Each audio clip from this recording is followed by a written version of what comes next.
Yo, what is up guys? It's me, Zackley. Yesterday was the NBA North Africa game. Two teams, Team World versus Team Africa. Team World had players like Dirk Nowitzki, DeMarcus Cousins, Kemba Walker, Porzingis, McCollum, Drummond, and Lowry. Africa had players like Ibaka, Oladipo, Schroeder, Capella, players like that. And that's the majority of what I'm going to be talking about today. Not actually what happened in the game. By the way, Victor Oladipo wound up taking home the MVP. I think he had like 28 points, 9 assists, and 8 rebounds. But that's not what I'm going to be talking about. I'm going to be talking about some stuff that was brought to my attention by you guys from that game in today's video.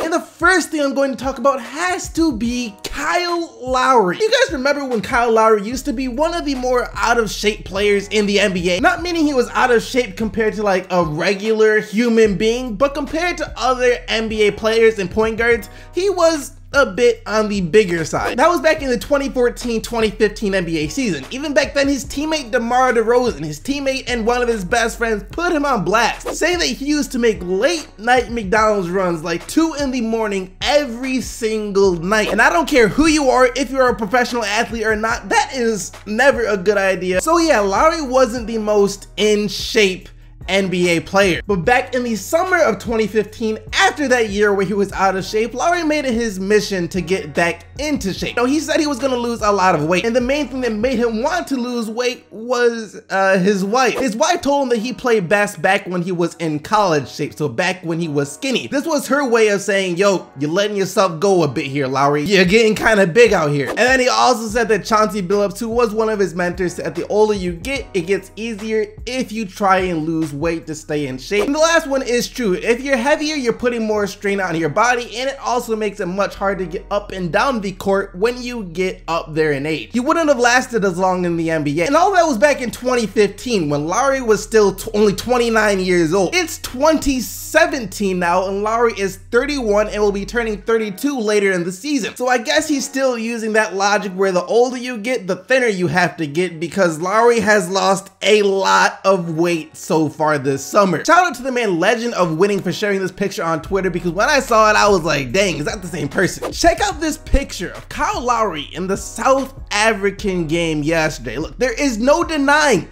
that this is probably the smallest Lowry has ever been in a very, very long time. And every time I make a video about this where a player lost a lot of weight or gained some muscle, there's always someone in the comment section who says it's only because of the lighting and the camera angle that they look like that. Look, I believe you, and I know lighting and angles can play tricks and make it look like someone is thinner or more ripped than they actually are. But I'm not trying to hear it this time. The man lost weight. Nothing anyone can say can convince me otherwise. He looks nearly half the size that he did back in 2015, and even still looks much thinner than he was a year ago after he lost the weight. And of course, this is all a great thing for Kyle Lowry. You'll be able to get up and down the court much quicker and easier. He won't be putting nearly as much strain on his body, so he won't get injured as easily as before. He'll have more endurance, so he won't get winded as easily. It's just pluses all around, especially when you consider the year after he lost all the weight. In 2014-2015, he was averaging like 17 points per game. But then the year after that, when he lost the weight,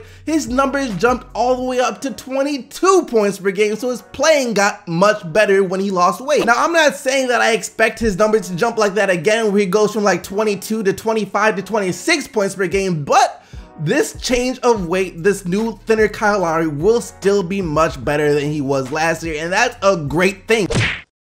The next thing I want to talk about from the NBA game in Africa is this. See, I made a video about Drummond being able to shoot the 3-ball a couple of weeks ago. And when I made that video, it was still hard for me to believe that he was going to shoot threes, just like I'm sure it was hard for most of you to believe that he was going to shoot threes. That was only in a Drew League game, not the most serious thing, so he could have just been goofing off. Granted, he was making them, so there was some proof there, but still, I wanted to see a little bit more before I fully believed it. And yesterday, my Twitter notifications were being blown up by you guys sending me the same tweet over and over and over again. A tweet of Drummond hitting a 3 in the South African game.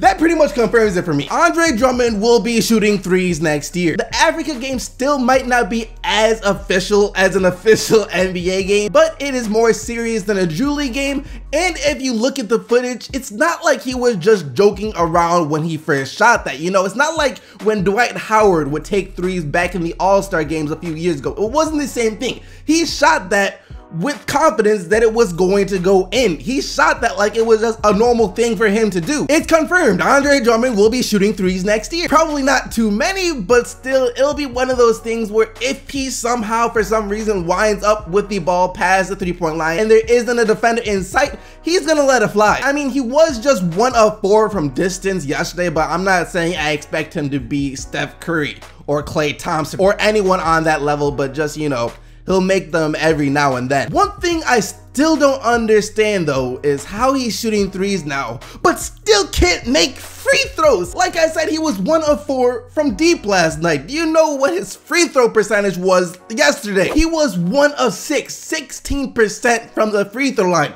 He shot better from 3 than he did from the free throw line. It just doesn't make any sense. I don't understand how that is possible. Please, Andre, I love that you're shooting threes now, but please, it's useless if you can't make free throws. Please, make some free throws. 86 points. 86 points. And with him being my favorite player on the Detroit Pistons, y'all know that I had to talk about this because besides Kyle Lowry and Andre Drummond, something else people wanted me to talk about today was this. Stanley Johnson, a third-year player for the Detroit Pistons, dropped 86 points, including 16 in the final 20 seconds of the fourth quarter to lead his team to an overtime win in Drake's Toronto League Summer Championship game. Like I said, I don't care what anyone says, 86 points is 86 freaking points. Now, I'm not saying he will drop 86 or anything close to that in an NBA game, but still, it's impressive. And it's not like the game was completely filled with randoms either. I mean, Brandon Jennings said on Twitter that there were like at least 5 other NBA players in that game. So he was doing it against some actual talent. And I just want to say that Stanley Johnson is one of the reasons I am most excited for the Pistons this upcoming season. Stan Van Gundy said back when he traded Marcus Morris for Avery Bradley that one of the main reasons that he did that was to get Stanley Johnson more playing time. SBG said that the Pistons were using Stanley Johnson wrong last year. I was saying this all year long, that the man needs playing time, and SBG said he didn't do his best to get him playing time, and on top of that, when he did play, he was playing out of position, which was hurting his game. And all this makes me really happy for Stanley Johnson. He hasn't had the easiest professional career so far. Pretty much right after he got drafted, his mom passed away. He went on to still play pretty well in his rookie season up until the team traded for Tobias Harris. Once that happened, his minutes were almost gone. And the same thing happened this year where he just couldn't get in the rotation because of Marcus Morris and Tobias Harris. However, now Marcus Morris is gone, and like I said, SVG plans to make Stanley Johnson a much bigger part of the team, playing at least 30+ minutes per game. This is going to be a huge season for Stanley Johnson. Make or break. How this season goes could very well determine his future in the league. I'm hyped for it. Could be a breakout year for him. But that's going to lead us to the question of the day. I think Stanley Johnson is about to have a breakout year this season. So I want to know what NBA player you guys think is going to have a breakout year this season. Let me know down in the comment section below, but now let's take a look at what you guys said in yesterday's video. And yesterday, after I talked about NBA teams that could surprise you next year, I asked you what team you think will be the most surprising, and here's what you said. The Milwaukee Bucks, 2 words, Greek freak. They for real have a whole squad with Giannis, Jabari Parker, Thon Maker, Chris Middleton. They're going to be 3rd or 4th in the Eastern Conference for sure. Giannis is going to be MVP. He is also my cousin. Yo, if that's true, hook me up. I'd love to do an interview or something. I think this year's surprise team will be the Los Angeles Lakers, led by a starting lineup of Lonzo Ball, KCP, Brandon Ingram, Brook Lopez, Julius Randle, along with Jordan Clarkson, Kyle Kuzma, and Ivica Zubac. I think the Lakers will show they can contend in a few years. How'd you forget to mention Luol Deng? But for real, the reason I didn't mention the Bucks is because I don't think they're gonna be surprising next year. I think most people expect them to be a really good team, especially in the Eastern Conference, to finish with the 3rd or the 4th seed. And as for the Lakers, it's just kind of hard to say right now since this whole team is pretty new. They have 3 new players in their starting lineup, so it's kind of hard to say they're gonna surprise some people when I don't even know quite what they're going to be right now. But yeah, you're right, they could surprise some people. Like always though, don't forget to leave your answer for today's question of the day down in the comment section below. But other than that, thank you once again for watching the video. Hope you guys did enjoy it. If you did, don't forget to leave a like and subscribe for more daily NBA videos. And until tomorrow, keep getting the Bucks, Team STC, and I'm out of here.